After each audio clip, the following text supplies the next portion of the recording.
Olá! Hoje a gente vai mergulhar num dos maiores segredos do nosso corpo. Uma coisa que está em todo lugar, mas que, assim, quase nunca ganha os holofotes. O tecido conjuntivo. Nós recebemos um material de histologia super detalhado e a nossa missão aqui é entender o que é essa cola que nos mantém inteiros. Do que ela é feita. E como algo tão fundamental pode ser ao mesmo tempo a estrutura de um osso e a maciez da pele.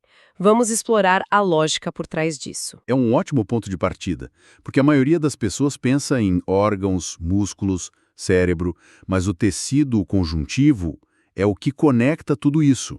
Ele é o nosso chassi, a nossa fiação, o nosso encanamento, tudo num só. Com a exceção notável do cérebro e da medula espinhal, ele está em todo lugar. E a chave para entender essa complexidade toda, de tendões à gordura, está em apenas 3 componentes básicos: células, fibras e uma espécie de gel, a matriz extracelular. A mágica está toda na receita, na proporção de cada um. Certo, então é como se a biologia fosse um chefe com só 3 ingredientes, mas que consegue criar pratos completamente diferentes só mudando as quantidades. Isso é fascinante. A fonte que a gente usou para essa análise dá exemplos perfeitos disso. Vamos começar com um lugar onde as células são as estrelas. É a lâmina própria. Que lugar é esse, exatamente? Pensa na lâmina própria como a primeira linha de defesa, logo abaixo da fronteira do nosso corpo. A pele é uma fronteira, claro, mas o revestimento do nosso intestino também é. Tudo que a gente come passa por ali. É uma porta de entrada. E faz todo sentido que esse tecido esteja lotado de células do sistema imunológico. São seguranças da festa, prontos para agir ao menor sinal de problema. Uma bactéria, um vírus. Exato. Ali, a prioridade não é estrutura, é vigilância. Por isso, muitas e muitas células. Entendi. É uma zona de guerra em potencial, então precisa de muitos soldados. Agora, e se a gente for para o extremo oposto? Um lugar onde a força é tudo o que importa, como um tendão. O que domina a receita ali? Ali a conversa é outra. Em um tendão, as células são coadjuvantes. O protagonista absoluto são as fibras, especificamente as de colágeno. E elas não estão lá de qualquer jeito. Estão alinhadas como cabos de aço, todas na mesma direção. A função é brutalmente simples e eficiente. Transferir a força de um músculo para um osso. Sem desperdício. Nenhum. Não pode haver elasticidade, não pode haver desperdício de energia. É pura engenharia de tração. É um cabo biológico quase perfeito. Um cabo de aço biológico. Gostei disso. Então a gente tem um tecido cheio de células para defesa e um cheio de fibras para força. O que sobra? A matriz, onde ela é a personagem principal. No osso, no tecido ósseo, as fibras de colágeno dão alguma flexibilidade e as células mantêm tudo funcionando, mas o que realmente define o osso é a sua matriz. Ela é impregnada com cristais de cálcio, o que a torna incrivelmente dura e resistente à compressão.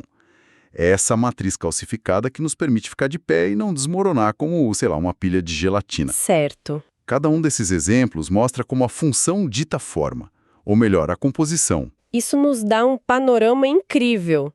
Células para defesa, fibras para tensão, matriz para compressão. Mas a fonte destaca uma diferença fundamental na arquitetura geral desse tecido, em comparação com outros, tipo epitelial, né? Exatamente. E um tecido epitelial, como a nossa pele, as células estão grudadas umas nas outras, lado a lado, formando uma barreira coesa.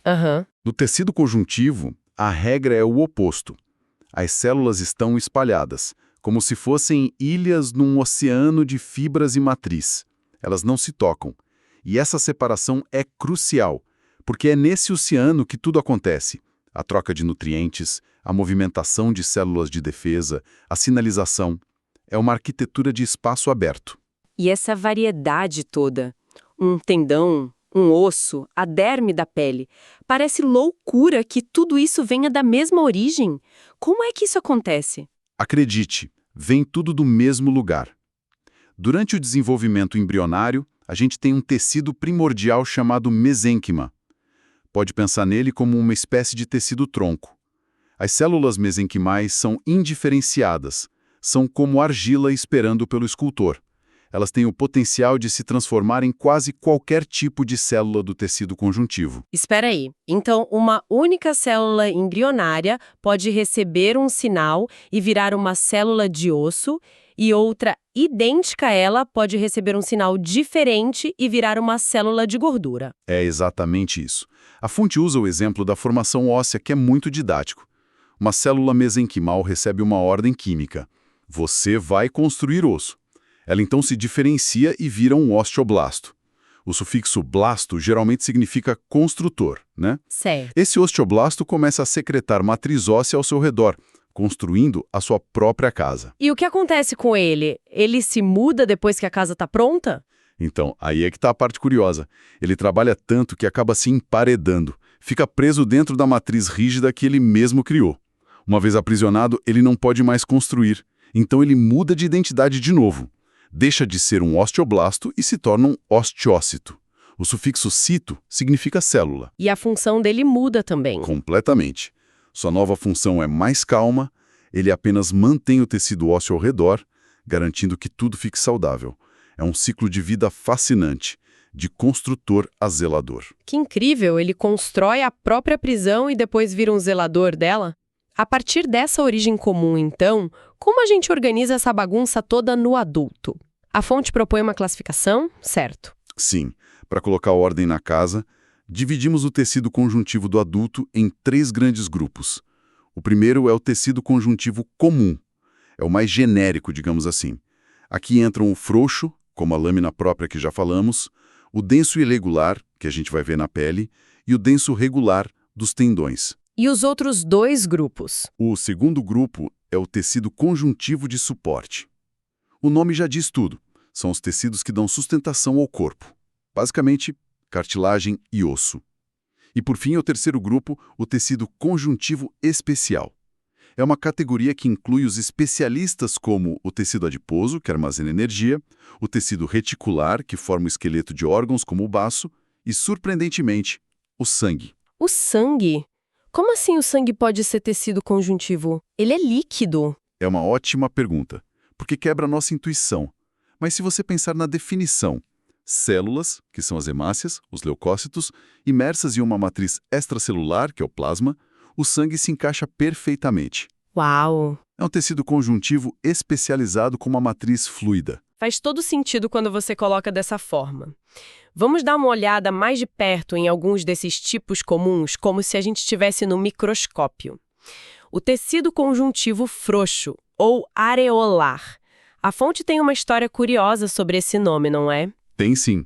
Os primeiros anatomistas, ao fazerem dissecações, percebiam que, quando separavam as camadas de tecidos, essa camada do meio parecia fofa, cheia de pequenos espaços, como se tivesse bolhas de ar.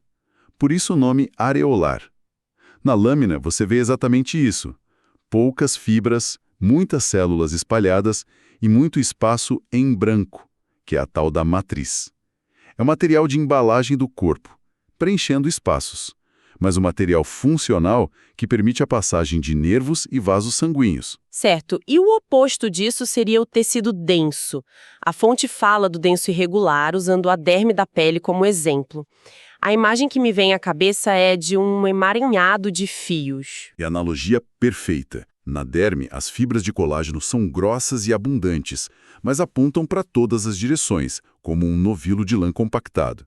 E a razão é puramente funcional. A nossa pele é puxada em todas as direções o tempo todo. Se as fibras estivessem alinhadas como num tendão, a pele rasgaria facilmente se fosse puxada de lado.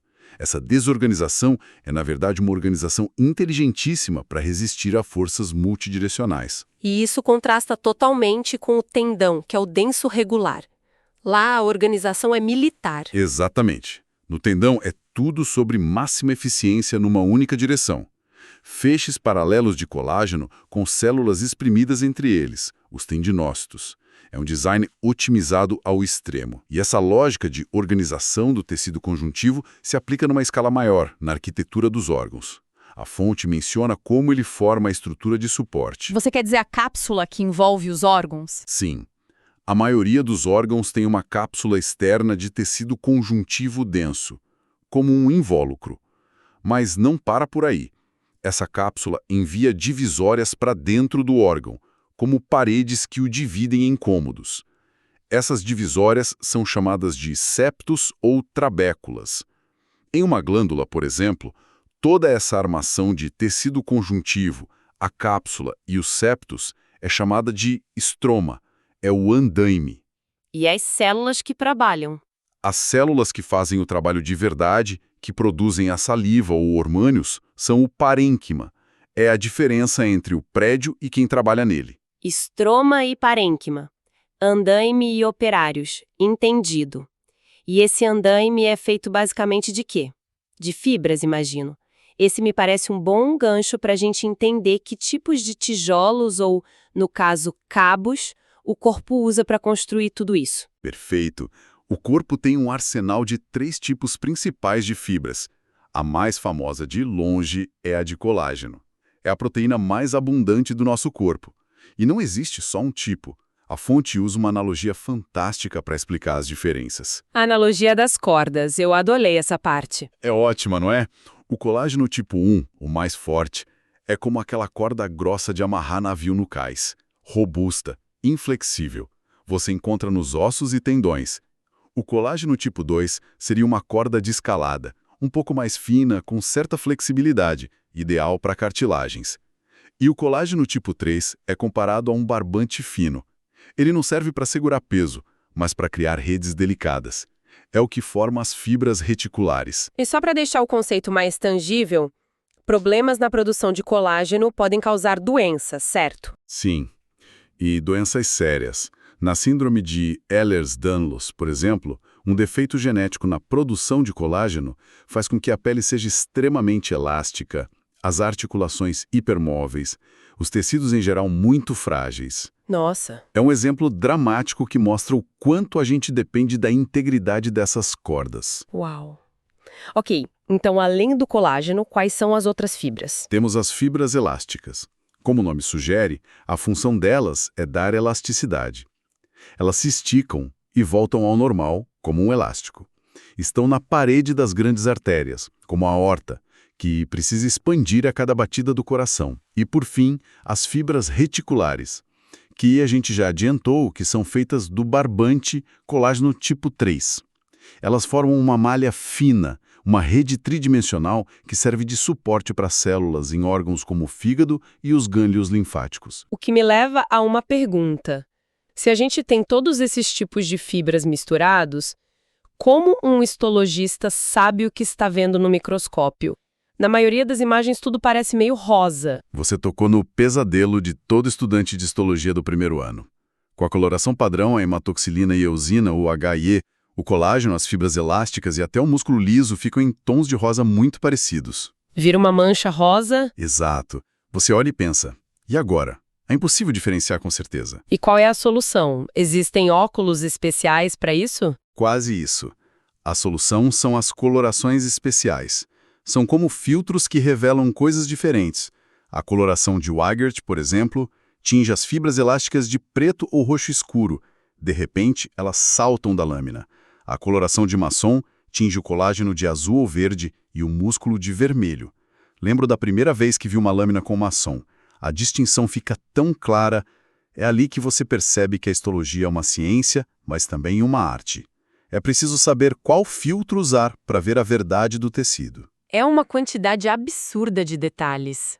A especialização necessária para dominar isso tudo é impressionante. Imagina o desafio para quem está aprendendo. Sem dúvida. E para quem está nessa jornada de aprendizado, seja na faculdade ou se preparando para provas de residência, ter as ferramentas certas para organizar e dominar este volume de informação é absolutamente crucial. Falando nisso, essa é uma boa hora para uma dica. Se você é estudante e quer se preparar de verdade, entra agora em medicobe.com.br, baixa o app e aproveita o maior banco de questões do Brasil com provas anteriores de todas as instituições, questões comentadas, resumos práticos, aulas completas e flashcards prontos para revisar onde quiser. É uma forma de organizar todo esse conhecimento complexo. Uma ferramenta assim pode fazer toda a diferença. E voltando à nossa matriz, o que a torna tão especial não são apenas as fibras que conseguimos colorir. O mais interessante é o que está entre elas, o tal do gel. Certo, o componente invisível da nossa tríade, a substância fundamental. O que tem nesse gel? Ele está longe de ser um espaço vazio. É um gel altamente complexo, cheio de moléculas gigantescas chamadas agregados de proteoglicanos. Um nome complicado para uma estrutura genial.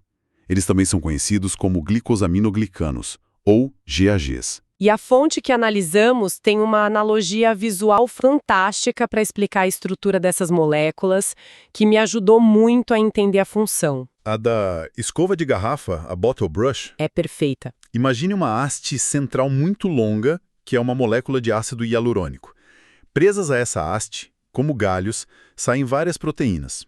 E de cada uma dessas proteínas saem centenas de outras cadeias menores, os GAGs, que se parecem com as cerdas de uma escova de limpar garrafas. E a genialidade disso tudo está na química dessas cerdas, certo? Precisamente. Cada uma dessas cerdas de GAG tem uma forte carga elétrica negativa. Agora imagine centenas dessas cerdas, todas com carga negativa, presas umas perto das outras. O que acontece com cargas iguais? Elas se repelem. Elas tentam ficar o mais longe possível umas das outras. Isso deve fazer a molécula inteira se expandir e ocupar um volume enorme, como um cabelo arrepiado. Exatamente. A molécula se expande e cria um domínio gigantesco.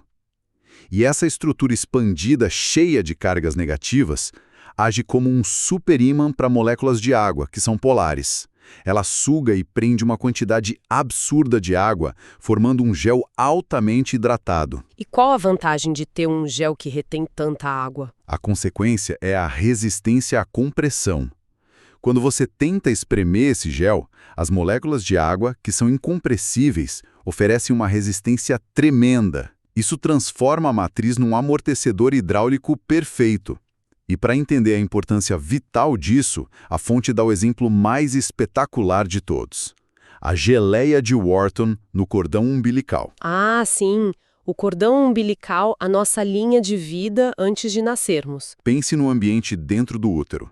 O feto está se mexendo, chutando, o cordão pode ser pressionado contra a parede do útero, pode dar um nó. Se os vasos sanguíneos dentro dele fossem comprimidos, seria o fim. Exato. O fluxo de oxigênio e nutrientes seria cortado.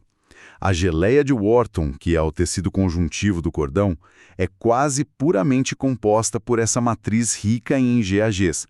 É esse gel que protege os vasos. Não importa o quanto o cordão se dobre ou seja apertado, o gel resiste à compressão e mantém os vasos abertos. É uma das peças de engenharia biológica mais elegantes e vitais que existem. Uau! Isso muda completamente a minha visão sobre um simples gel de preenchimento. É um sistema de segurança de alta tecnologia. Então, resumindo a nossa análise, o tecido conjuntivo é definido por uma receita de 3 ingredientes: células, fibras e matriz. Variar essa receita permite criar materiais com funções totalmente distintas, desde um cabo de batalha imunológico na lâmina própria, passando pela força de um cabo de aço nos tendões, até um sistema de amortecimento que protege a nossa vida antes mesmo de respirarmos. É uma síntese perfeita.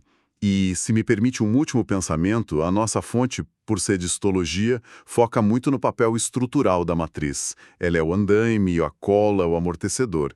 Mas a biologia moderna está descobrindo que ela é muito mais do que isso. A matriz extracelular é um ambiente de sinalização ativa. O que isso quer dizer? Que ela fala com as células? Exatamente. As moléculas da matriz não são só um suporte passivo. Elas se ligam a receptores nas células e podem influenciar o seu comportamento.